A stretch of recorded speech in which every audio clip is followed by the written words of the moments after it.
ভাবতে পারেন এক টুকরো পনিরের দাম $৪২,০০০-এরও বেশি। অবিশ্বাস্য হলেও সত্যি যে স্পেনের এক বিশেষ ক্যাব্রালেস পনির এখন গিনেস ওয়ার্ল্ড রেকর্ডসের পাতায় বিশ্বের সবচেয়ে দামি পনির হিসেবে নিজের নাম লিখিয়েছে। কিন্তু কেন এই পনির এত মূল্যবান? এটি কোনো সাধারণ পনির নয়। স্পেনের অ্যাস্টুরিয়াস অঞ্চলের আঞ্জেল দিয়াস এরেরো কারখানায় তৈরি হয় এই অসাধারণ ক্যাব্রালেস পনির। গরুর খাঁটি দুধ থেকে তৈরি এই পনিরকে 10 মাস ধরে রাখা হয় লোস মাজোস নামের এক প্রাকৃতিক গুহায়। সমুদ্রপৃষ্ঠ থেকে প্রায় 5000 ফুট উঁচুতে অবস্থিত এই গুহার বিশেষ আবহাওয়া আর দীর্ঘ প্রক্রিয়া এই পনিরকে করে তোলে এক অতুলনীয় স্বাদ আর জাদুকরী গন্ধের অভূতপূর্ব মিশেল। এর হালকা নীলাভ রঙের জন্য এটি ব্লু চিজ নামেও বিশ্বজুড়ে সুপরিচিত।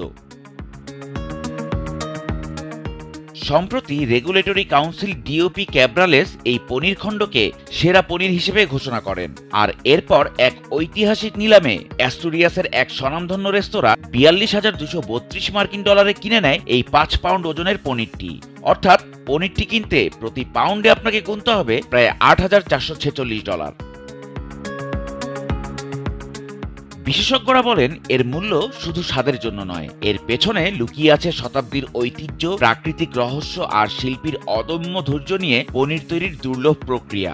সত্যি এ যেন শুধু দুধের নয়, সোনার তৈরি এক টুকরো পনির। এক কামড়েই যেন মিলিয়ে যায় পুরো এক সভ্যতার স্বাদ। বিশ্বের সবচেয়ে দামি এই পনির শুধু রেকর্ডই ভাঙেনি, বদলে দিয়েছে বিলাসিতার সংজ্ঞাও।